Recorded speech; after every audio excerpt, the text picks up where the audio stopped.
자, 이제 오늘 제목을 같이 보겠습니다. 오늘 제목은 당신은 어떤 나무입니까? 그런 제목입니다. 이 구약 성경은 그림이라고 그랬죠. 하나님이 우리들의 연약함을 알기 때문에 그림 언어를 써서 설명할 때가 많이 있어요. 자주 말씀드렸지만 이건 박영선 목사님이 너무 비유를 잘했는데, 이렇게 구약을 외국 영화에 비유해서 많이 들어봤죠.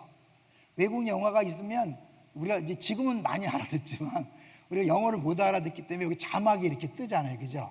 이렇게 대화 내용이 뜨는데, 이 내용, 이 그림, 웅장한 그림이 뭐라 그랬죠? 이게 이제 구약이에요. OT, 올드 테스타먼트 구약이고, 요 부분이 신약이라는 거죠. 저는 이 비유가 너무 좋은 것 같아요. 그래서 우리가 이 예레미야를 볼 때 특별히 하나님께서 이 구약을 통해서 죄는 뭔지, 구원은 뭔지, 언약은 뭔지, 하나님 마음이 무엇인지를 계속해서 보여주고 있거든요. 그러니까 우리가 보면 똑같은 내용들이 막 반복되는 것처럼 보이지만, 그러나 하나님이 다양한 방식으로 하나님 안타까움을 표현하고 그러면서 우리에게 깨닫게 하시려는 있잖아요. 그런 것들을 우리가 염두에 두면서 구약을 보면 재밌습니다. 오늘도 굉장한 그림을 보여주고 있어요. 먼저요, 우리 꼬리 물기 한번 생각해 볼까요? 왜냐하면 오늘 본문하고도 연관이 되어 있으니까. 오늘 꼬리 물기 내용이 뭐였죠? 하박국 1장 11절. 여러분이 기억할 거는 기대하지 않습니다. 그래서 제가 그냥 읽어드리려고. 오늘 게 그들은 자기들의 힘을 자기들의 신으로 삼는 자들이다. 자기들의 힘을 자기들의 신으로 삼는 자들이다. 자, 그러면 어제 거는 뭐였죠? 어제 말씀이 또 기가 막힌 말씀인데, 이러한 백성은 복이 있나니 여호와를 자기 하나님으로 삼는 백성은 복이 있도다.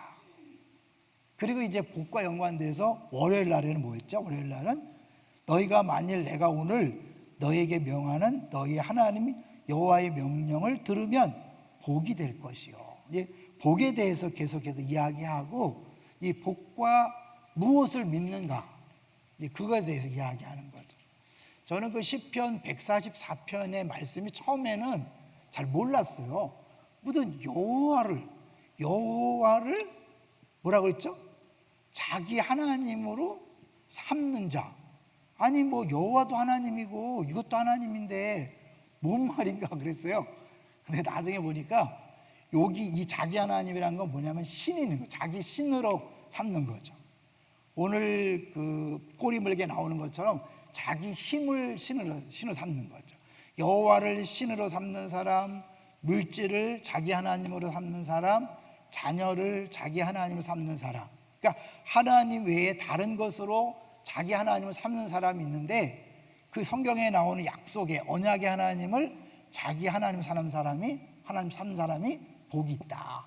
그러니까 오늘 두 종류의 사람을 얘기하는데, 한 사람은 정말 하나님을 자기 하나님으로 삼는 사람이고, 다른 종류의 사람은 다른 무엇, 하나님 외에 다른 무엇을 자기 하나님으로 삼는 사람인데, 그거를 두 개의 나무로 비유하고 있어요. 그래서 우리 오간사님이 준비한 그림을 한번 보려고 하는데요, 하나님께서 예레미야를 통해서 두 개의 나무를 이야기하죠. 하나는 사막의 떨기나무 같은 사람이다. 우리 5절, 6절을 보십시오. 이건 놔두고 6절을 볼 거예요. 6절 읽어주세요. 이건 그림 놔두고 6절. 그는 사막의 떨기나무 같아서 좋은 일이 오는 것을 보지 못하고 광야 건조한 곳 건건한 땅 사람이 살지 않는 땅에 살리라. 네, 사막의 떨기나무 같은 인생이 있어요. 그 다음에 물가에 신기운 나무 같은 인생이 있다. 8절 시작.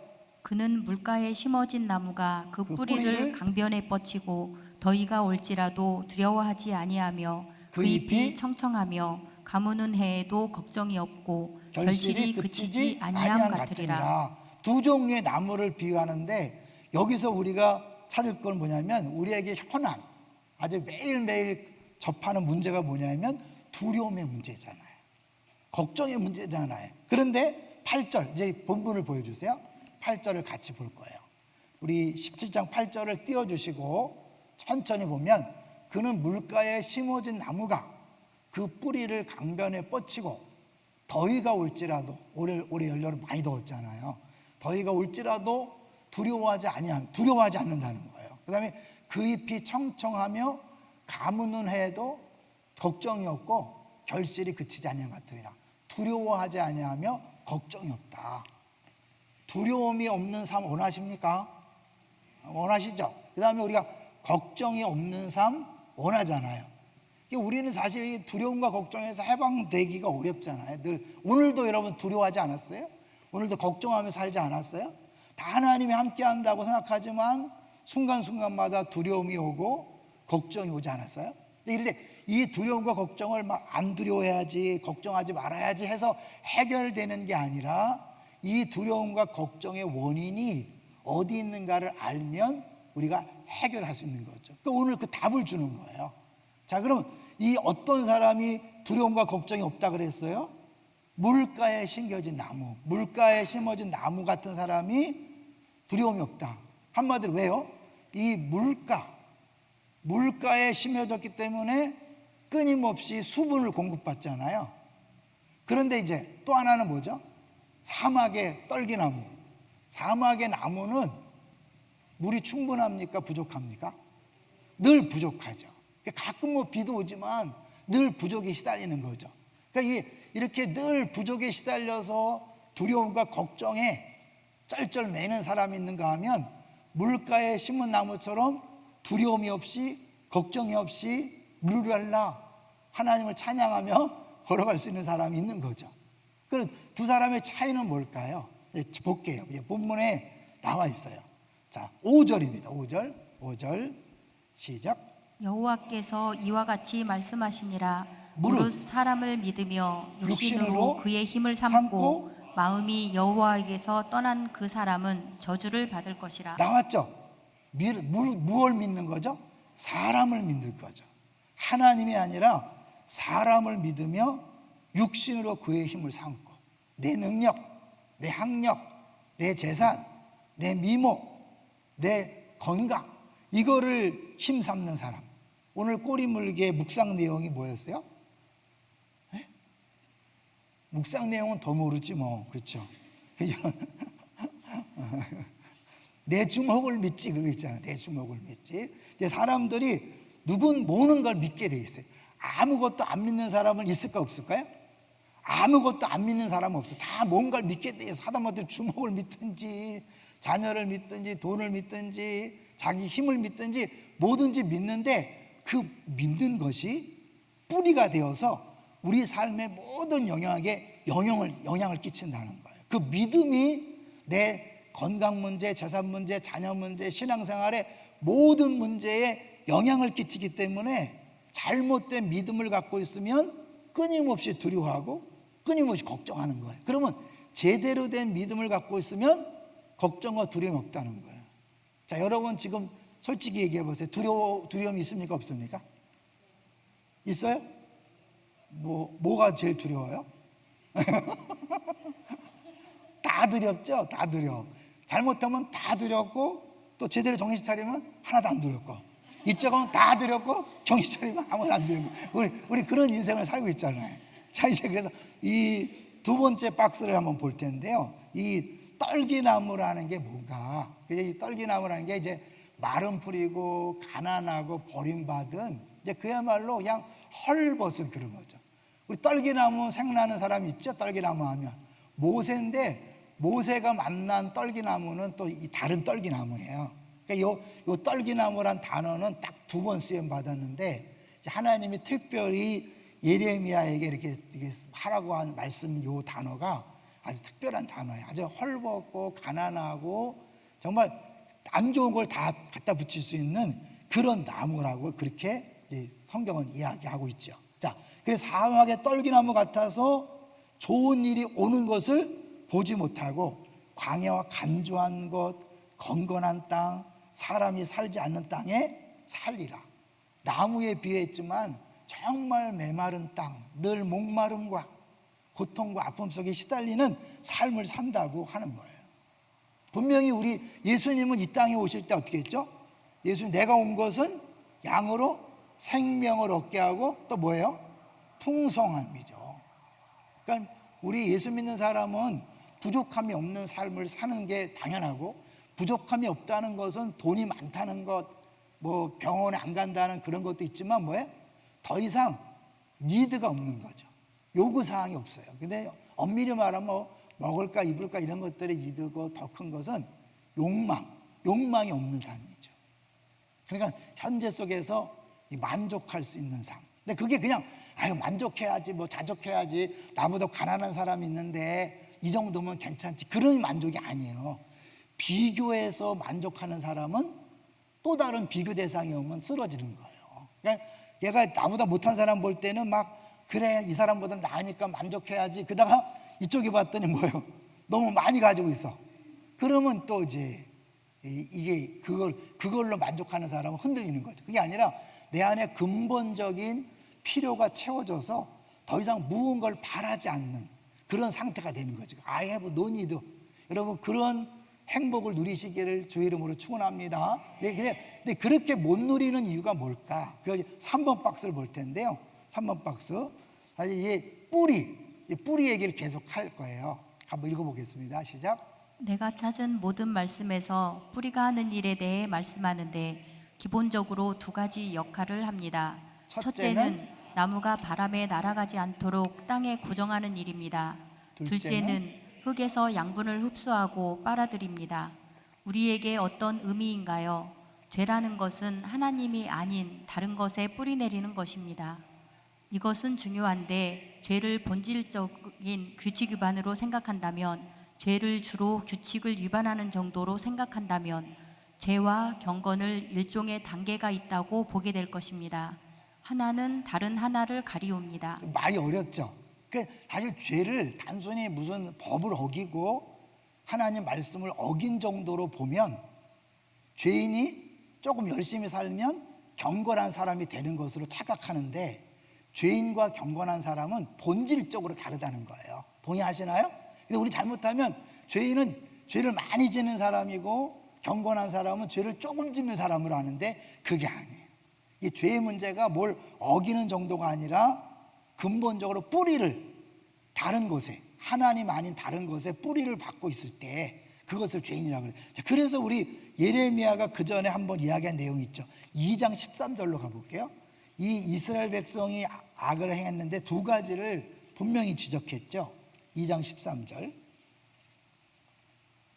내 백성이 두 가지 악을 행했다. 자, 2장 13절을 같이 읽어보겠습니다. 시작.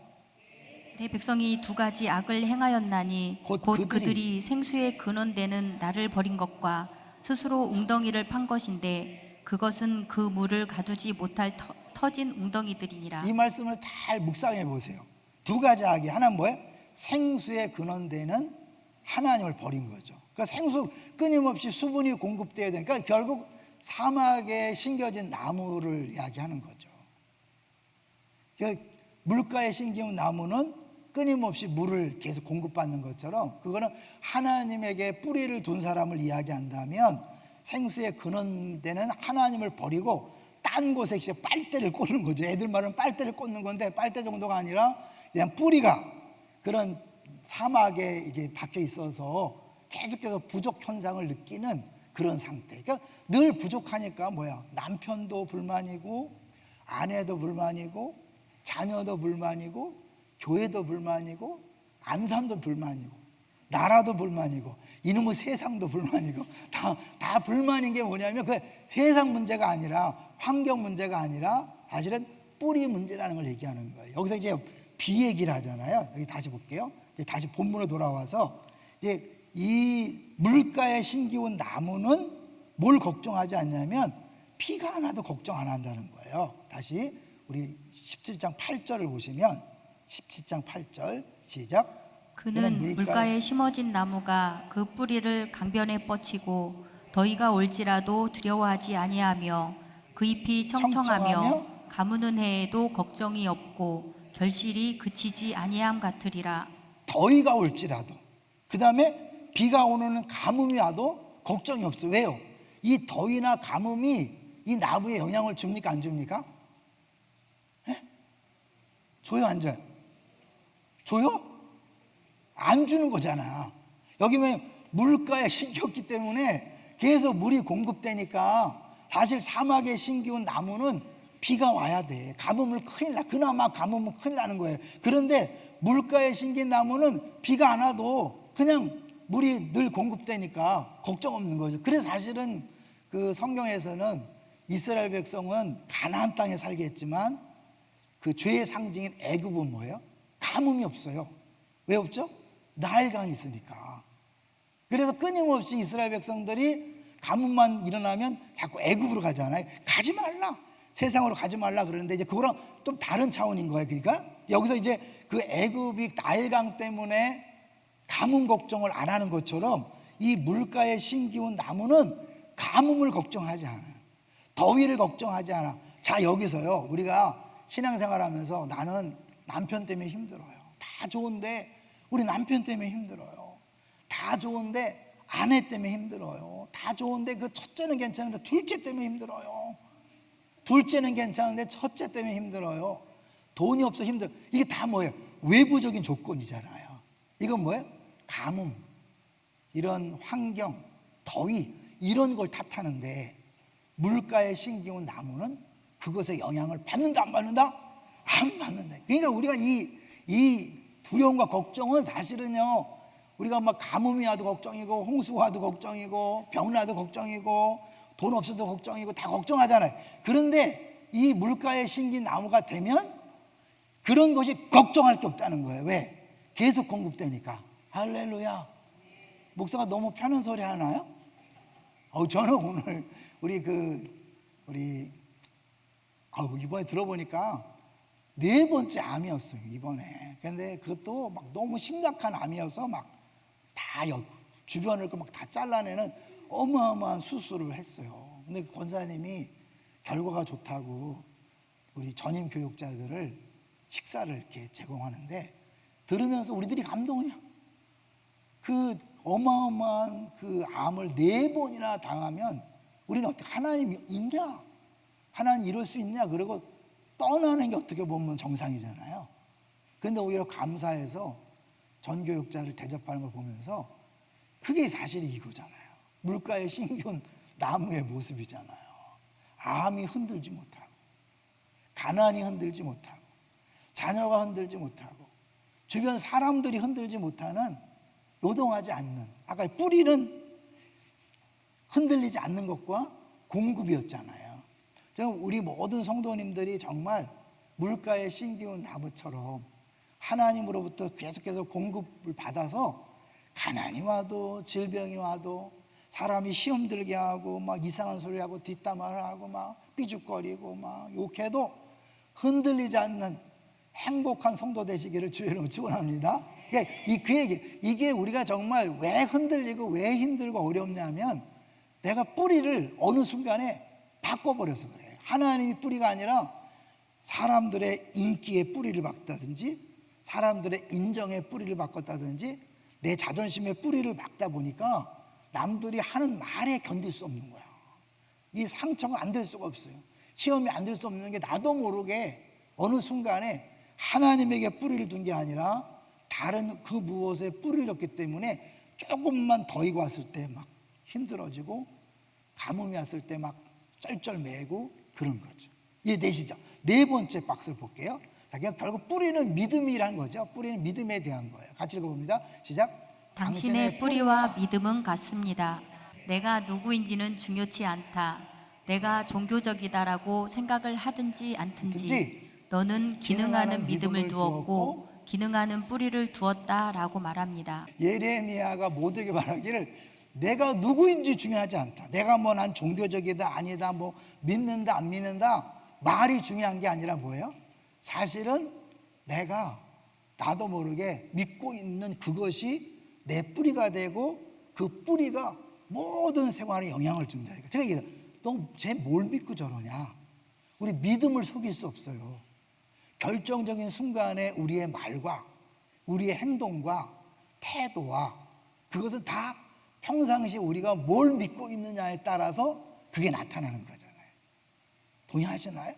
욕심이 잉태한 즉 죄를 낳는. 제가 하여튼 하나님이 아마 그거를 자주 나누라고 한 것 같아요. 그러니까 우리 마음속에 제대로 하나님의 뿌리를 두고 있으면 어떠한 상황에도 흔들리지 않는데 내가 흔들렸다. 그건 뭐예요? 아, 나도 모르게 다른 데 뿌리를 받고 있었구나. 이제 그래서요, 이 성경이 참 재미난 게 우리 이 7절을 보시면 7절에 똑같은 비슷한 말이 두 번 나오죠. 7절을 읽겠습니다. 시작.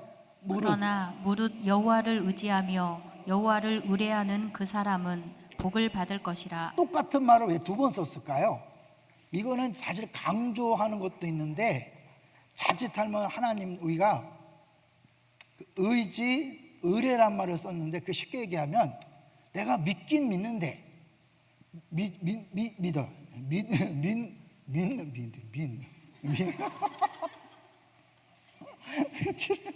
아우 지요 이게 내가 하나님을 믿지만 하나님을 신뢰하지 않을 수 있다는 거죠. 이게 뭘까요? 쉬운 얘기로 하나님 내가 기도했는데 내 기도에 응답하지 않으면 나는 교회 떠날 수 있습니다.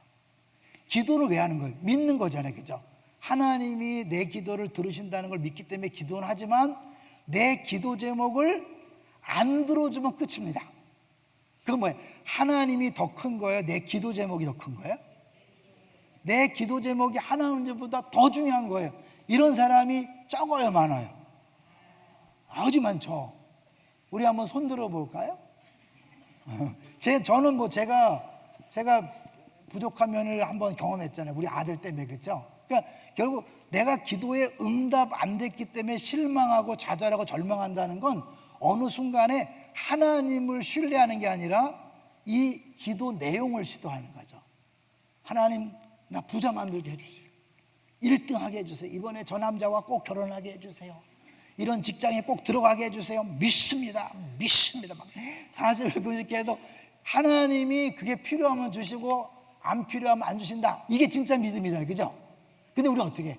그래도 하나님 주셔야 합니다. 안 주시면 안 됩니다. 이게 다잖아요. 하나님을 믿는가 안 믿는 거예요. 여러분 기도를 기도하면서 점검하셔야 돼요. 우리가요 하나님을 믿는다고 하면서 진짜 신뢰는 하나님 돈이 있어야 돼요. 돈이 더 높은 거예요. 하나님 그래도 내가 결혼을 해야 합니다. 하나님 그래도 내가 직장에 들어가야 합니다.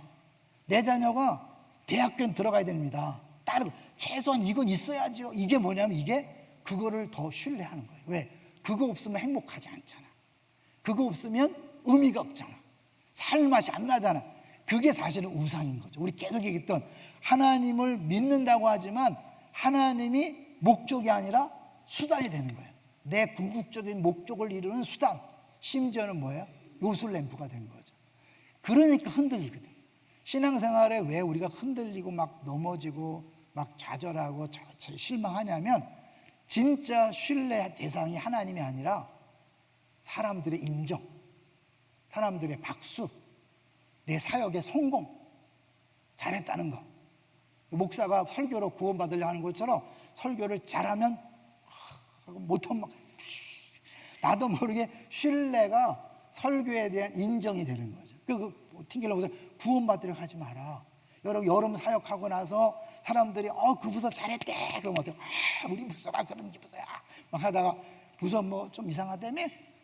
그러면 그 말에 막 코가 빠져갖고 막 이게 뭐냐면 신뢰의 대상이 하나님이 아니었다는 것을 보여주고 있는 거예요. 목사도 그랬으니까 여러분 그거 뭐 부끄러워하지 말고 점검하고 빨리 바꾸는 게. 하나님은 어쩌면 이 부분을 드러내기 위해서 사역의 실패처럼 보일 때가 많이 있어요. 때로는 질병을, 때로는 가난을, 입학시험의 실패를, 때로는 또 뭐 남녀 사귀다가 깨질 거 각오하셔야 돼. 제가 대학 때 사귀던 여자가 깨져서 우리 아내를 만났어요. 더 좋아요. 100배 좋아요. 진짜 내가 우리 아내 때문에 거짓말하는 게 아니라 진짜로 그래요. 여러분 깨질 가능성도 있는 거죠. 깨지면 안 됩니다. 저거 그랬더니 제가 총신대학 뒷동산에 가서 취업 막 기도했기 때문에 제가 깨지는 거. 하나님 이렇게 기도했는데 이게 뭡니까? 사실 그게 뭐예요? 하나님보다는 그게 더 컸던 거죠. 근데 그걸 깨닫게 하시고 하나님이 더 좋은 걸 주신다는 거를 이제 경험적으로 알게 되는 거죠. 그러니까 이번에 우리 주목사님 이제 뭐 복잡할 거야. 누가 올까, 몇 명이 올까, 막 이렇게 복잡할 텐데 하나님이 가장 좋은 교회를 준비하고 계신 줄로 믿습니다. 네, 당장이 아니에요. 당장이 아니에요. 이번에 시찰했더니 시찰장이 자기가 7년 됐대, 분리개척한 지. 그런데 교회 잘 부흥됩니까? 이 말 들으면 막 좌괴감이 생긴대. 왜냐하면 7년 전부터 지금까지 뭐 별로 인원이 안 늘었는데 하나님 은혜 주셔서 하나님 함께한다, 이성중에 내 백성이 많다, 그 말씀 붙잡고 사역한다고 하더라고요. 그런 거잖아요. 우리 잘못하면 이 목사가 제일 위험해요. 저도 처음에 막 목회 시작하면서 막 100명씩 막 늘어날 때, 야, 이러다가 2,000명 금방 되겠다 그랬는데 안 되잖아. 막 그때부터 막 부교육자들 얼마나 짰는지. 근데 어느 순간에 야, 너 지금 뭐 하냐? 하나님 음성 들려줘 갖고요, 제가 정신 차렸잖아요. 그러니까 조금만 잘못하면 우리는 뭐 나도 모르게 하나님이 아닌 다른 것에 뿌리를 두기 쉽다니까. 5번째 박스 볼까요? 5번째 박스. 뿌리를 박는다는 거 읽어보겠습니다. 시작. 모든 사람에게는 믿음이 있다. 마치 모든 나무가 뿌리를 가지고 있는 것처럼 모든 사람은 영양분을 얻기 위해 자신의 뿌리를 무언가에게 반드시 받고 있다. 네, 여기 앉아 있는데 우리는 서로는 모르지만 하나님은 다 알아. 김 집사가 뭐에 뿌리를 받고 있는지 다 알아. 뭐 때문에 저렇게 열심인지 다 알아. 그래 하나님 뭐야? 잘못된 열심이라고 해서 야, 너 그런 열심으로 교회 나와서 그러지 않아요. 기다려 주시면서 너 그거라도 나온 거 감사해. 그런데 말씀을 들으면서 점검하는 거죠. 왜? 결국은 잘못된 뿌리에다 박으면 언젠가 실망하게 돼요. 좌절하고 고통하고 막 교회 다니고 싶지 않고 하나님 원망스러운 그런 일이 벌어질 수 있는 거죠. 우리 밀양에 열심히 믿어서 용서하려고 갔지만 그 유괴범도 문제지만 그 주인공도 뭐예요? 이 뿌리가 하나님이 아닌 거죠. 다른 거, 내가 받은 열심으로 내가 한번 용서해 보겠다라는 이제 그런 것도 포함된 거죠. 자, 이제 그 다음에 믿음이 중요하다. 6번째 보겠습니다. 6번째 같이 읽어봅니다. 시작. 인간이 살아가는 방식, 이웃을 대하는 방식은 아주 중요합니다. 그러나 무엇을 믿는가보다 더 중요하지는 않습니다.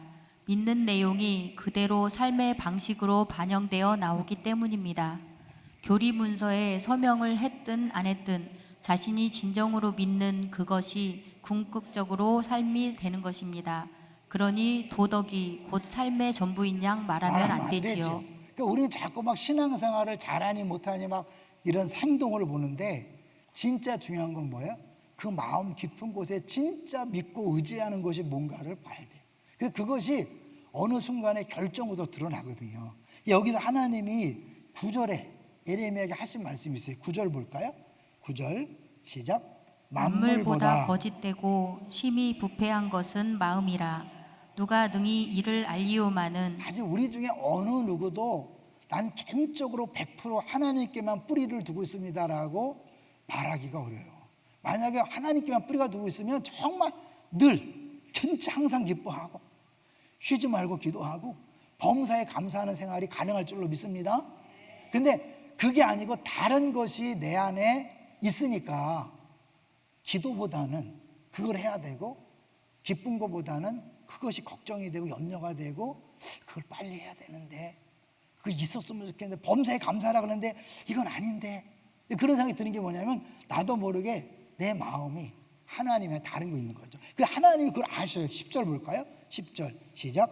나 여호와는 심장을 살피며 폐부를 시험하고 각각 그의 행위와 그의 행실대로 보응하나니. 이게 무시무시한 말씀이에요. 나는 정말 하나님에게 뿌리를 두고 있습니다. 그런데 하나님 알잖아요.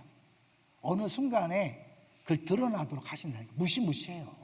그러니까 다른 사람은 몰라. 저 사람이 왜 저런 그런 일이 벌어졌는지 잘 몰라요. 그러니까 우리가 판단하면 안 돼요. 근데 하나님은 아셔요. 그러니까 때때로 우리가 잘 나가는 것처럼 보이지만 하나님이 실패를 경험케 하고 잘리기도. 제가 잘렸다고 했잖아요. 중등부 정말 잘 나갈 때 잘렸거든요. 제가 막 이 정도의 교사와 이 정도 학생이면 내가 뭐든지 하겠다. 좀 겁이 없었어요. 하나님이 자르시더라고요. 그래도 은혜는 잘려서 시험 들지 않고 여기까지 왔다는 게 감사하고. 왜냐하면 하나님께서 미리 마음에 준비를 시키시고, 또 그때만 해도 제가요, 교회가 결정하는 것에 대하여 내가 이렇게 하는 그런 게 아니야. 나 원래 착하거든.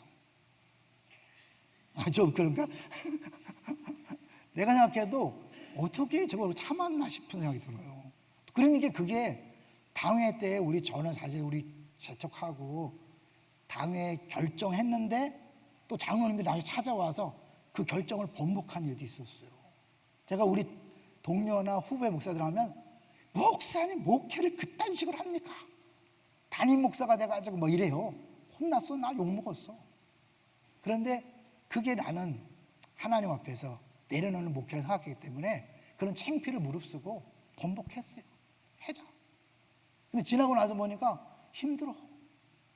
근데 내가 그때 어떻게 참았나? 은혜더라고 다. 하나님이 다 준비시키고 그렇게 했기 때문에, 만약 제가 막 그때 담임 목사가 어떻게 당의 결정인데 어떻게 바꿉니까? 라고 아마 흥분하고 싸웠다면 뭐 그 일은 됐겠지만, 두고두고 그게 사실은 교회 암덩이 될 수 있을 거죠. 여러분, 우리 안에서 이루어지는 모든 일들이 마음에 안 들고 힘들어도 잘 감당하시기를 주의 이름으로 축원합니다. 실수하지 않는 하나님이 다 하시는 거예요. 그게 하나씩 쌓여서, 그것이 쌓여서 나중에 돈목회 때 나타나는 거죠. 시우리로 우리 그 목사님 중에 하나분은 이제 개척해갖고 야외를 간 거예요. 갔는데 이제 이 목사님이 그 회계 담당한테, 회비 다 거쳤습니까? 이 집사님이 재밌는 분이니까, 목사님만 빼놓고 다 냈어요? 그러면 그냥 그래요? 알았어요 이럴 텐데, 이종이 또 권위가 있거든. 성질을 내요. 그래서 따라갔던 장로님이 포기하고 왔다니까. 무시무시한 거예요. 합류했던 장로님이 그 성질 내는 걸 보고 돌아왔다니까. 주목사님 조심해. 따라갔다가도 누가 옆에서, 목사님만 회비 안 냈어요. 아니, 목사님 회비 안 내는 거잖아 원래. 근데도 이제 장난으로 한 거야, 장난으로. 근데 그걸 못 참고 막 열을 내갖고 신나한 거죠. 목사. 그러니까 이 부목사 때는 막 화를 내도 괜찮지만 담임 목사 때는 조심해야 돼요. 왜냐하면 그거 하나 보고 그냥 교회 떠나는 경우도 있으니까. 그러니까 지금부터 하여튼 이게 우리는 저도 막 그러니까 제가 뭐 깨끗하다고 할 수 없어요. 그러기 때문에 우리가요, 사실은 이 물가에 신기운 나무가 되기 위해서는 14절이 필요한 거예요. 여러분, 우리가 막 잘합시다 그런 게 아니라 기도가 필요해요. 자, 14절 시작. 여호와여, 주는 나의 찬송이시오니 나를 고치소서. 그리하시면 내가 낫겠나이다. 나를 구원하소서. 그리하시면 내가 구원을 얻으리이다. 잘 생각해 보세요. 저는 이걸 설명을 들으면 너무 재밌는 게, 이 사막에 심겨진 나무가 지가 가서 심겨진 거예요. 거기 심겨진 거죠. 물가에 심기운 나무, 자기 심은 게 아니야. 심겨진 거예요. 은혜죠. 근데 이 사막에 있는 나무가, 나 물가로 갈래, 결단합니다, 주여, 막 결단한다고 가겠어요? 못 가겠어요? 못 가는 거죠. 하나님이 옮겨주셔야 돼요. 어떻게 해요? 거듭남이라는 성령의 중생의 역사가 없이는 불가능한 거죠. 그러니까 우리가 사실은 이게 신앙생활을 행복하게 잘하는 것도 내 열심과 내력이 아니라 다 은혜였다는 걸 인정하고, 그럼 이제 이미 물가에 신기온 사람은 또 뭘까요? 하나님이 계속해서 더 깊이 뿌리를 박도록 우리를 인도하셔요. 그거 잠깐 한번 볼까요? 에베소서 3장 17절. 또 시간이 막 가네. 나 이 시간이 가면 또 쫓겨. 우리 막 말이 벗겨. 3장 17절. 에베소서 3장 17절. 방송실에 얘기를 안 해놨는데 에베소 3장 17절에 보면 뿌리 얘기가 나와요. 3장 17절. 신약성경 310절 나왔네. 시작. 믿음으로 말미암아 그리스도께서 너희 마음에 계시게 하시옵고, 너희가 사랑 가운데서 뿌리가 박히고 터가 굳어져서. 네, 이게 바울이 기도하는 거잖아요. 에베소 교인들을 위해서. 그러니까 신앙생활을 잘하고 있는 에베소 교인들에게 계속해서 사랑 가운데 뿌리가 박히고 터가 굳어져라. 우리가 끊임없이 이 부분에 나도 모르게 다른 데 뿌리를 둘 위험성이 있거든요. 제가 그 셀을 만날 때 두 손 들고 찬양합니다. 이 찬양을 처음 접하면서 많이 울었다고 고백했잖아요. 거기 뭐 헛된 마음 버리고, 내가 그동안 열심을 냈는데 그게 다 내 야망이었다는 걸 깨닫게 하시면서 많이 울었거든요. 그러니까 우리도 모르는 사이에 주를 위한다 하면서도 어느 순간에 쏙 야망이 들어오고 내 욕심이 들어와서 멋진 목회에 대한 욕심이 생겨요. 그러니까 지금도 이제 이번에도 가면 막 농담으로 지금 우리 시찰에서는 우리 교회가 제일 규모가 있으니까 뭐 하면 뭐 기쁨의 동산교회가 뭐 후원하면 되죠. 근데 저는 재정권을 다 넘겨있기 때문에 제가 이거 돈 지불하시 이런 게 안 하잖아요. 밖에 나가면 별로 힘 못 써. 힘을 쓰는 목회가 아니. 뭐 도와달라 그러면 내가 도와줄게 이러 못해요. 장로님한테 얘기하세요. 이렇게 막 뭐 담임 목사가 왜 저러냐 째째하게 막 이래요. 근데 제가 안 하는 거니까. 근데 그런 면에서 나도 모르게 막 멋있는 목회, 막 힘 있는 목회, 인정받는 목회를 하고 싶은 마음이 들까 안 들까요? 지금은 좀 들더러. 지금은 나이가 60이 넘었잖아요. 근데 그때까지는 사실 순간순간 많이 나왔죠. 같이 분리개척한 목사들과 비교하고 또 같이 큰 습 가면 막 저희 교회가 제일 그래도 작은 규모니까 그 막 큰 교회들 보면서 한편으로 왜 그렇게 없겠어요. 근데 그때마다 다시 제가 이 뿌리를 너 지금 뿌리를 어디다 받고 있냐 그렇게 매일매일 싸워야 되는 거 신앙생활. 이게 되는 게 아니에요. 육체를 입고 있는 한 육체는 끊임없이 어떻게 해요? 이 뿌리를 세상에 박도록 자꾸 끌고 간단 말이에요. 그 싸움을 하는 거죠. 그때 나는 어때요? 다시 정신 차리고 또 돌아오고. 팀켈러 목사님이 그런 얘기를 하더라고요. 자기가 이렇게 설교 준비하는데 마음에 이 두려움이 엄습했다는 거예요. 얼마 전에 막 그 예수님에 대해 묵상하니까 너무 은혜가 넘쳐서 막 이제 뭐든지 다 할 수 있겠다라고 그랬는데 갑자기 또 두려움이 왔다는 거예요. 정신 차리고 보니까 내가 또 잠깐 놓쳤다는 거예요. 이 뿌리를 딴 데 받고 있었다는 거예요. 설교를 잘해야 된다는 부담감 속에서 했다고 그렇게 고백을 하시더라고요. 사실 이제 우리가 이 물가에 심기운 나무의 그런 복을 누릴 수 있는 거 뭘까? 이제 결론으로 갈 거예요. 볼까요? 예수님이 원래 물가에 심기운 나무인데 뽑혀져서 광야에 던져졌잖아요. 시험 받았죠. 광야가 시험했죠. 그리고 십자가상에서 목마르다. 우리는 다 사막에 있던 나무들이 예수님 때문에 하나님 때문에 다 강가에서 부족함이 없는 삶을 살지만 유일하게 한 분은 정말 하나님과 영원 전부터 영원까지 사랑의 관계 속에서 절대 부족함이 없는 완전히 물가에 심기운 나무 같은 분이었는데 우리 때문에 뽑혀져서 광야에 가서 시험 받고 결국 최고의 광야인 십자가에서 목마르다 하고 돌아가신 거죠. 이제 그걸 우리가 자꾸 묵상하셔야 돼요. 자꾸 찬양하시고 묵상할 때 이제 그것이 너무너무 이제 귀하게 여겨지고 감사할 때 다른 것들이 빠져나가는 거죠. 이게 아니면 자꾸 나도 욕심이 막 들어올 수 있잖아요. 그러니까 여러분 죽을 때까지 이 싸움을 하게 될 거예요. 죽을 때까지. 부목사 때는 잘 되던 게 담임 목사 될 때 안 될 때가 있거든요. 그러니까 우리 성도들이 어때요? 평신도 때 잘하다가 안수집사 되면 좀 어려워. 권사 되면 또 어렵지. 왜냐하면 나 여자 중엔 최고 자리에 올랐어 이것들아 막 이래갖고 자기도 모르게 장로님 되면 진짜 어려운 거예요. 이거는 어쩔 수 없어요. 사람이 부패했기 때문에 마귀도 작동하기 때문에 이게 내가 정신 차리지 않으면 나도 모르게 단대 뿌리를 받고 어떻게 해요? 교회에서 왜? 이런데 행복하지 않죠. 그러니까 어떻게 해요? 이것들이 3년근, 5년근, 10년근이 되는 거잖아. 그러니까 우리가 끊임없이 조심하셔야 돼. 끊임없이 다시 십자가를 바라보면서 다 가지신 분이 목마르다 다 포기하고 가신 걸 보면서 그렇게까지 나를 사랑하시고 나를 이렇게 물가에 심겨운 나무로 만들어 놨는데 내가 또 다른 데 정신 팔리고 다른 걸 붙잡다가 혼자 걱정하고 두려움에 빠진 일이 없게 되는 거죠. 자, 이제 2개만 보고 마칠게요. 준비했으니까 우리 9번째 우상이란 볼게요. 7번째 우상이란 같이 읽어봅니다. 시작. 우상이란 무엇인가? 하나님보다 더 중요한 것, 당신의 마음과 공상의 세계를 하나님보다 더 많이 차지하고 있는 것, 하나님만이 줄 수 있는 것을 주려고 하는 것, 그것이 바로 우상이다. 자기 인생의 중심이자 핵심이 되어 그것을 잃으면 인생을 살아갈 가치가 없어지는 것 같다고 느낄 때 바로 그것이 짝퉁 하나님이다. 우리는 뭣도 모르고 하나님에게 뿌리를 박아야 되는데 하나님 이거 없이는 안 돼요. 내가 다른 건 다 포기해도 이거는 주셔야 돼요. 최소한 이건 주셔야 돼요. 여러분 그게 얼마나 절박하겠어요. 그건 뭐 당사자만 아는 건데, 근데 그것을 우리가 조심해야 돼요. 마지막 박스 보고 마칩니다.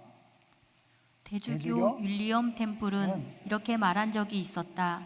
종교는 외로울 때 하는 것이다. 다시 말해서 관심을 끄는 다른 일이 없을 때 자연스럽게 생각이 쓸리는 대상이 바로 마음속에 깃든 진정한 신이다.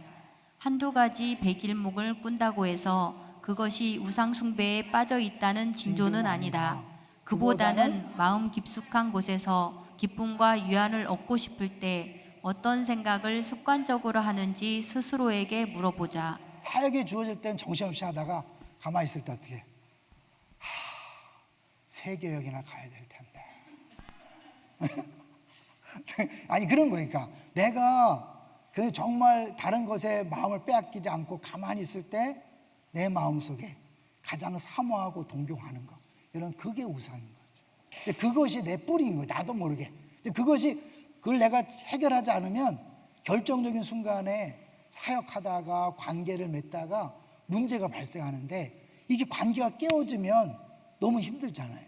사역이 문제가 생기면 후유증이 너무 크잖아요. 이제 그런 면에서 우리가 빨리 평상시에 내가 두려움이 있는가, 걱정이 있는가를 점검해서 왜 두려움이 왔을까, 왜 걱정이 있을까라고 생각하고 다시 돌아가서 여러분 늘 행복한, 늘 평안한, 늘 자유한 신앙생활을 하게 되시기를 주의 이름으로 축원합니다. 네.